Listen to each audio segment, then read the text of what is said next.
Le déjeuner. Le comte, on se le rappelle, était un sobre convive.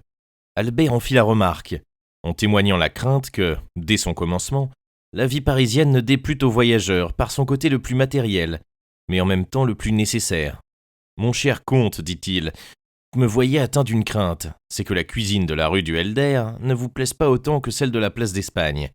J'aurais dû vous demander votre goût et vous faire préparer quelques plats à votre fantaisie. » Si vous me connaissiez davantage, monsieur, répondit en souriant le comte, vous ne vous préoccuperiez pas d'un soin presque humiliant pour un voyageur comme moi, qui a successivement vécu avec du macaroni à Naples, de la polenta à Milan, de l'olla podrida à Valence, du pilot à Constantinople, du carrick dans l'Inde et des nids d'hirondelles dans la Chine. Il n'y a pas de cuisine pour un cosmopolite comme moi. Je mange de tout et partout. Seulement, je mange peu. Et aujourd'hui que vous me reprochez ma sobriété, je suis dans mon jour d'appétit, car depuis hier matin, je n'ai point mangé. »« Comment, depuis hier matin ?» s'écrièrent les convives. « Vous n'avez point mangé depuis 24 heures ?» ?»« Non, répondit Monte Cristo. J'avais été obligé de m'écarter de ma route et de prendre des renseignements aux environs de Nîmes, de sorte que j'étais un peu en retard, et je n'ai pas voulu m'arrêter. »« Et vous avez mangé dans votre voiture ?» demanda Morcerf. « Non, j'ai dormi, comme cela m'arrive quand je m'ennuie, sans avoir le courage de me distraire. Ou quand j'ai faim, sans avoir envie de manger. »« Mais vous commandez donc au sommeil, monsieur ?» demanda Morel. « À peu près. Vous avez une recette pour cela ? Infaillible.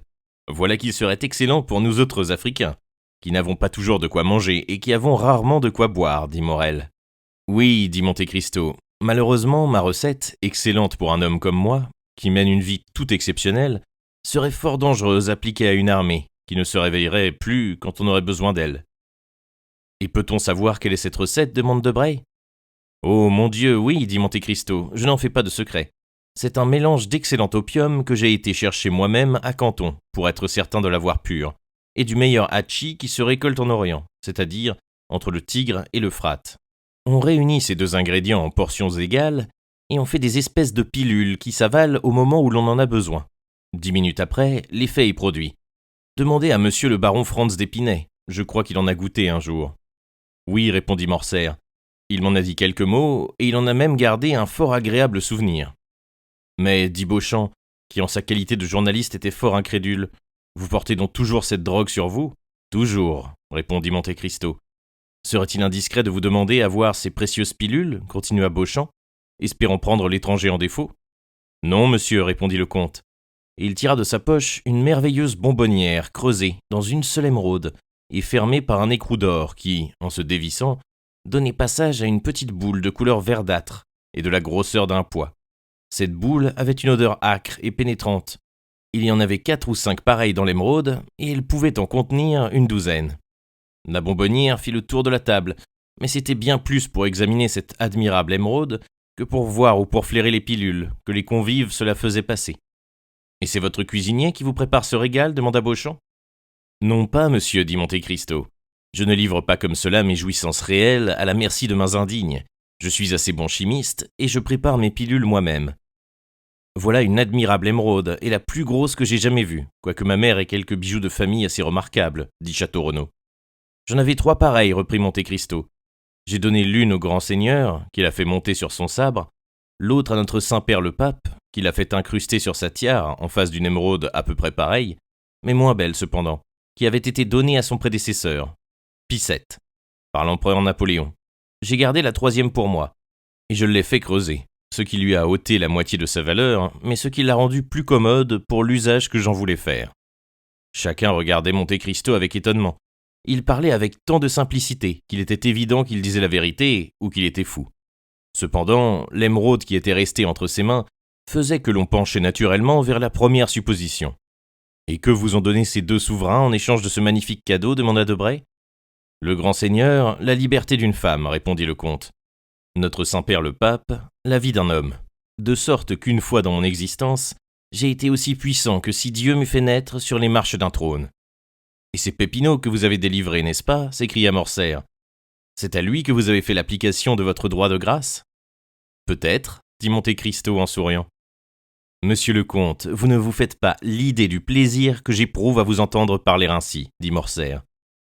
Je vous avais annoncé d'avance à mes amis comme un homme fabuleux, comme un enchanteur des 1001 nuits, comme un sorcier du Moyen-Âge, mais les Parisiens sont tellement subtils en paradoxes qu'ils prennent pour des caprices de l'imagination les vérités les plus incontestables, quand ces vérités ne rentrent pas dans toutes les conditions de leur existence ordinaire. Par exemple, voici Debray qui lit, et Beauchamp qui imprime tous les jours qu'on a arrêté et qu'on a dévalisé sur le boulevard un membre du Jockey Club attardé, qu'on a assassiné 4 personnes rue Saint-Denis ou Faubourg Saint-Germain, qu'on a arrêté 10, 15, 20 voleurs, soit dans un café du boulevard du Temple, soit dans les thermes de Julien, et qui contestent l'existence des bandits des Marèmes, de la campagne de Rome ou des Marais Pontins.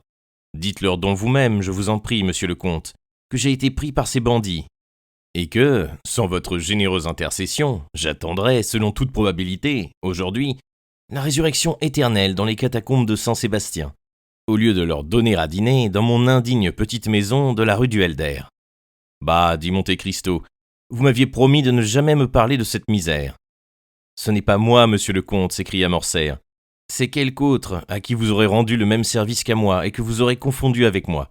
Parlons-en au contraire, je vous en prie, car si vous vous décidez à parler de cette circonstance, peut-être non seulement me redirez-vous un peu de ce que je sais, mais encore beaucoup de ce que je ne sais pas. Mais il me semble, dit en souriant le comte, que vous avez joué dans toute cette affaire un rôle assez important pour savoir aussi bien que moi ce qui s'est passé. Voulez-vous me promettre, si je dis tout ce que je sais, dit Morcerf, de dire à votre tour tout ce que je ne sais pas ? C'est trop juste, répondit Monte Cristo. Eh bien, reprit Morcerf, dû mon amour-propre en souffrir, je me suis cru pendant 3 jours l'objet des agaceries d'un masque que je prenais pour quelque descendante des Tully ou des Popée, tandis que j'étais tout purement et simplement l'objet des agaceries d'une contadine. Et remarquez que je dis contadine pour ne pas dire paysanne.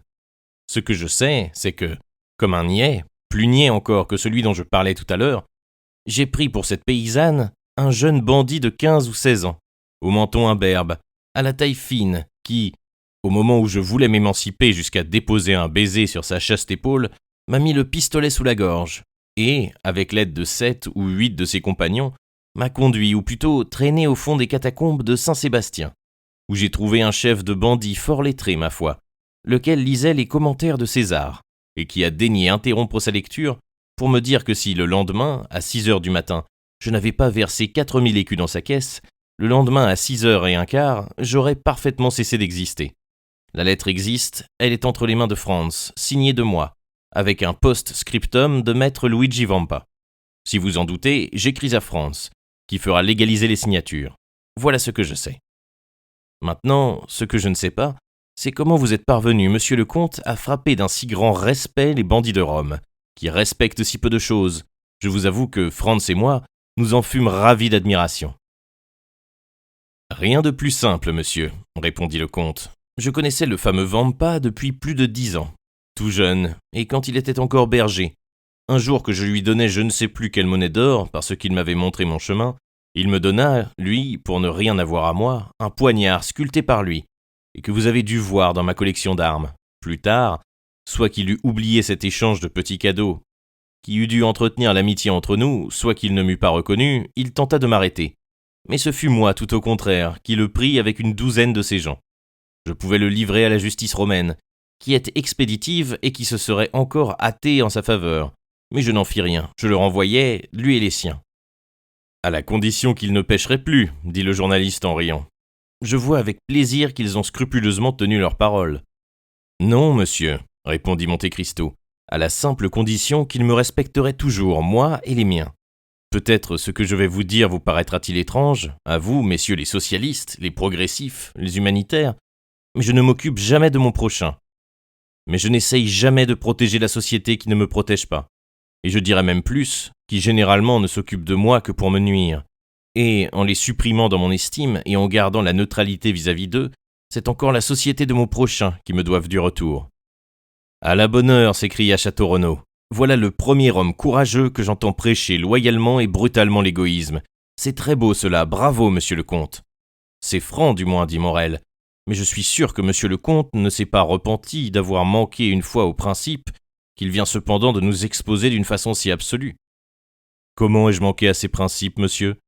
Demanda Monte Cristo, qui de temps en temps ne pouvait s'empêcher de regarder Maximilien avec tant d'attention, que 2 ou 3 fois déjà, le hardi jeune homme avait baissé les yeux devant le regard clair et limpide du comte. « Mais il me semble, reprit Morel, qu'en délivrant monsieur de Morcerf que vous ne connaissiez pas, vous serviez votre prochain et la société. » « Dont il fait le plus bel ornement, dit gravement Beauchamp, en vidant d'un seul trait un verre de vin de champagne. « Monsieur le comte, s'écria Morcerf, vous voilà pris par le raisonnement, vous, c'est-à-dire un des plus rudes logiciens que je connaisse, et vous allez voir qu'il va vous être clairement démontré tout à l'heure que, loin d'être un égoïste, vous êtes au contraire un philanthrope. Ah, monsieur le comte, vous vous dites oriental, levantin, malais, indien, chinois, sauvage. Vous vous appelez Monte Cristo de votre nom de famille, Simbad le marin de votre nom de baptême, et voilà que du jour où vous mettez le pied à Paris, vous possédez d'instinct le plus grand mérite, ou le plus grand défaut de nos excentriques parisiens, c'est-à-dire que vous usurpez les vices que vous n'avez pas, et que vous cachez les vertus que vous avez.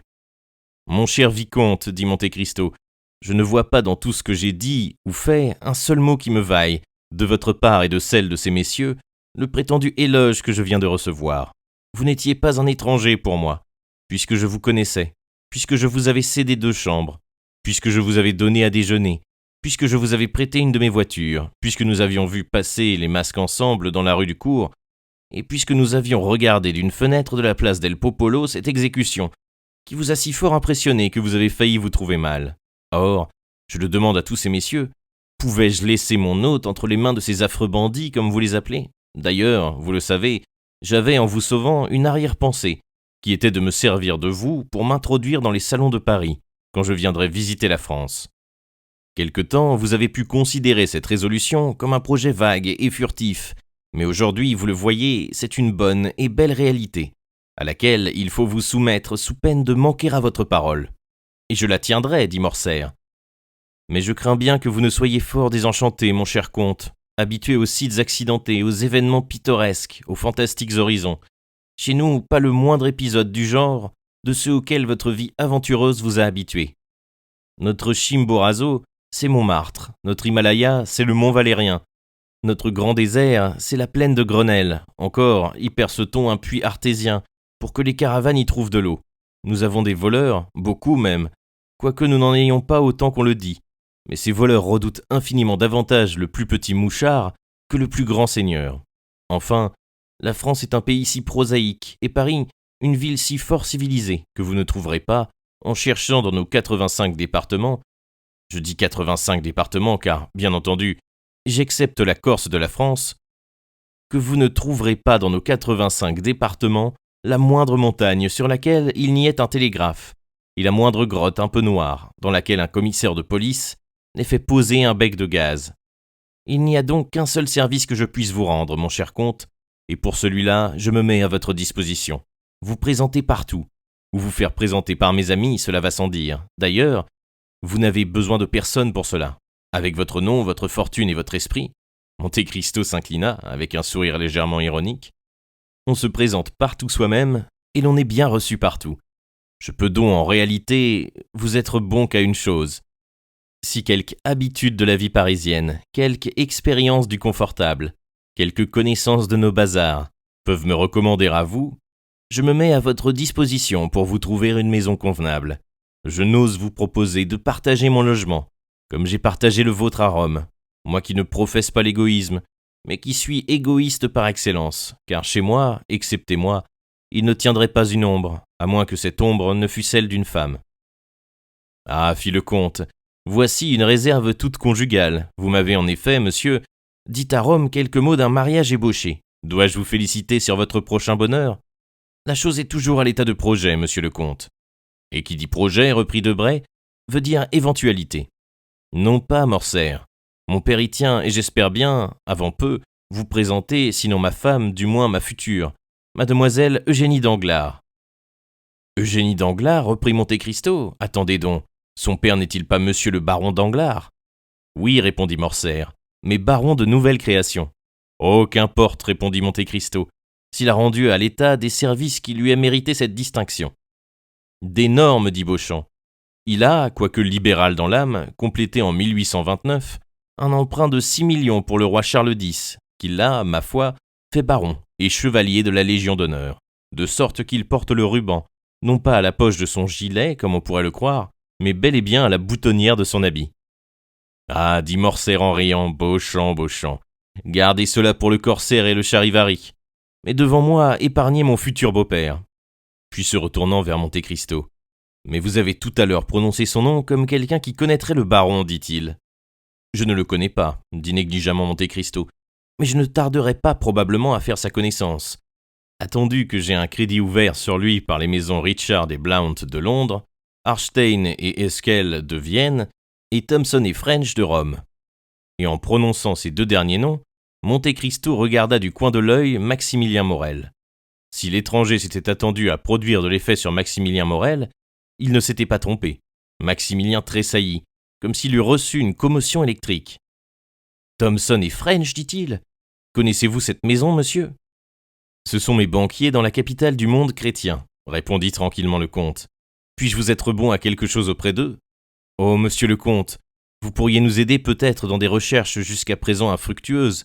Cette maison a autrefois rendu un service à la nôtre, et a toujours, je ne sais pourquoi, nié nous avoir rendu ce service. »« À vos ordres, monsieur, » répondit Monte Cristo en s'inclinant. « Mais, dit Morcerf, nous nous sommes singulièrement écartés à propos de monsieur Danglars du sujet de notre conversation.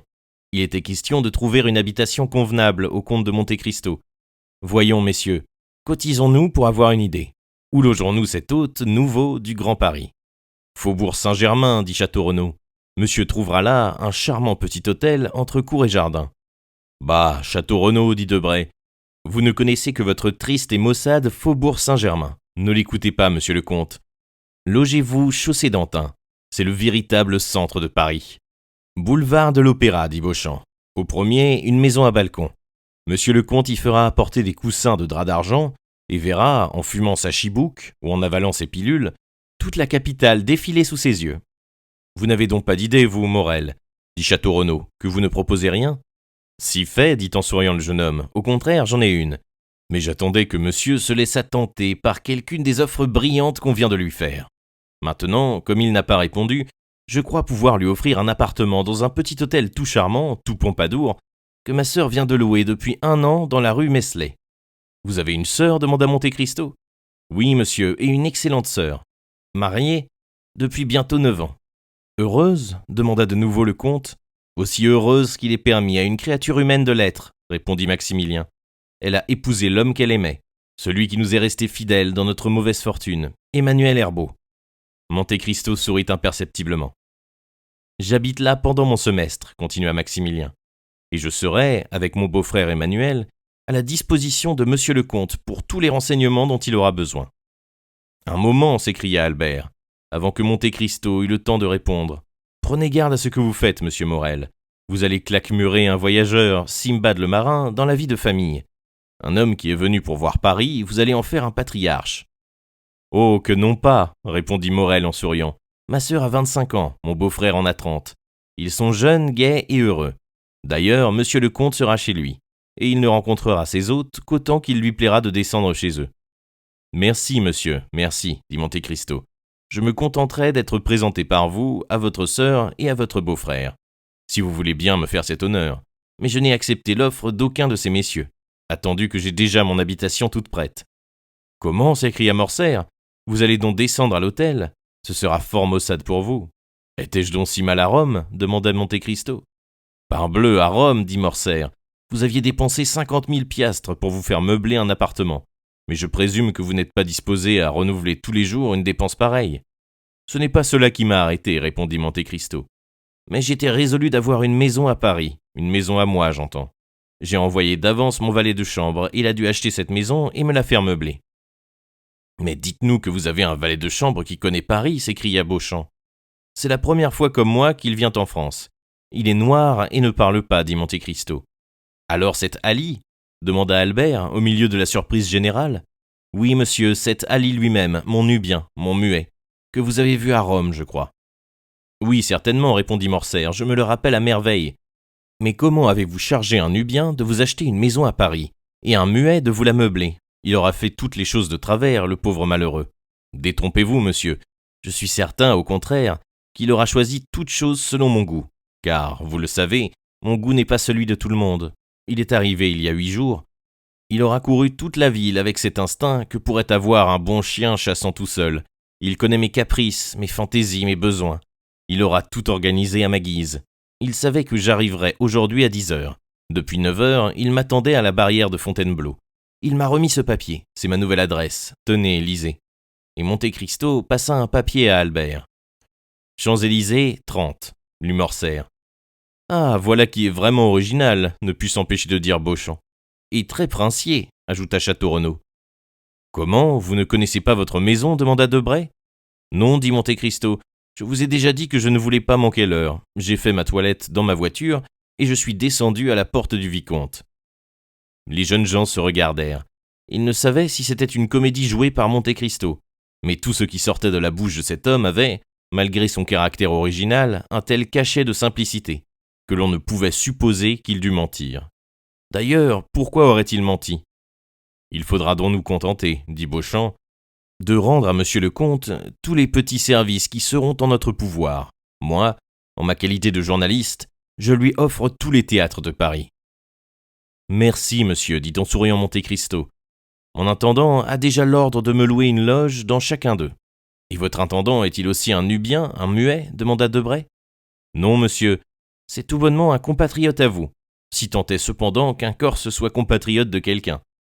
Mais vous le connaissez, monsieur de Morcerf. Serait-ce par hasard le brave signor Bertuccio, qui s'entend si bien à louer les fenêtres ? Justement, et vous l'avez vu chez moi le jour où j'ai eu l'honneur de vous recevoir à déjeuner. C'est un fort brave homme qui a été un peu soldat, un peu contrebandier, un peu de tout ce qu'on peut être enfin. Je ne jugerais même pas qu'il n'a point eu quelque démêlé avec la police pour une misère, quelque chose comme un coup de couteau. Et vous avez choisi cet honnête citoyen du monde pour votre intendant, monsieur le comte, dit Debray. Combien vous vole-t-il par an ? Eh bien, parole d'honneur, dit le comte, pas plus qu'un autre, j'en suis sûr. Mais il fait mon affaire, ne connaît pas d'impossibilité, et je le garde. Alors, dit Château-Renaud, vous voilà avec une maison montée. Vous avez un hôtel aux Champs-Élysées, domestique, intendant. Il ne vous manque plus qu'une maîtresse. Albert sourit. Il songeait à la belle grecque qu'il avait vue dans la loge du comte, au théâtre Vallée et au théâtre Argentina. J'ai mieux que cela, dit Monte Cristo. J'ai une esclave. Vous louez vos maîtresses au théâtre de l'Opéra, au théâtre du Vaudeville, au théâtre des Variétés. Moi, j'ai acheté la mienne à Constantinople. Cela m'a coûté plus, mais sous ce rapport-là, je n'ai plus besoin de m'inquiéter de rien. Mais vous oubliez, dit en riant Debray, que nous sommes, comme l'a dit le roi Charles, francs de nom, francs de nature, qu'en mettant le pied sur la terre de France, votre esclave est devenue libre. Qui lui dira demanda Monte Cristo. Mais dame, le premier venu. Elle ne parle que le romaïque. Alors c'est autre chose. Mais la verrons-nous au moins demanda Beauchamp. Ou ayant déjà un muet, avez-vous aussi des eunuques ? Ma foi, non, dit Monte Cristo. Je ne pousse pas l'orientalisme jusque-là. Tout ce qui m'entoure est libre de me quitter. Et en me quittant, n'aura plus besoin de moi ni de personne. Voilà peut-être pourquoi on ne me quitte pas. Depuis longtemps, on était passé au dessert et au cigare. Mon cher, dit Debray en se levant, il est 2h30. Votre convive est charmant, mais il n'y a si bonne compagnie qu'on ne quitte, et quelquefois même pour la mauvaise. Il faut que je retourne à mon ministère. Je parlerai du comte au ministre, et il faudra bien que nous sachions qui il est. Prenez garde, dit Morcerf. Les plus malins y ont renoncé. Bah, nous avons 3 millions pour notre police. Il est vrai qu'ils sont presque toujours dépensés à l'avance, mais n'importe. Il restera toujours bien une 50aine de 1000 francs à mettre à cela. Et quand vous saurez qui il est, vous me le direz ? Je vous le promets. Au revoir, Albert. Messieurs, votre très humble. Et en sortant, Debray cria très haut dans l'antichambre. Faites avancer. Bon, dit Beauchamp à Albert. Je n'irai pas à la chambre, mais j'ai à offrir à mes lecteurs mieux qu'un discours de M. Danglars. De grâce, Beauchamp, dit Morcerf. Pas un mot, je vous en supplie. Ne m'ôtez pas le mérite de le présenter et de l'expliquer. N'est-ce pas qu'il est curieux ? Il est mieux que cela, répondit Château-Renaud. Et c'est vraiment un des hommes les plus extraordinaires que j'ai vus de ma vie. Venez-vous, Morel ? Le temps de donner ma carte à monsieur le comte, qui veut bien me promettre de venir nous faire une petite visite rue Meslay, 14. Soyez sûr que je n'y manquerai pas, monsieur, dit en s'inclinant le comte. Et Maximilien Morel sortit avec le baron de Château-Renaud, laissant Monte Cristo seul avec Morcerf.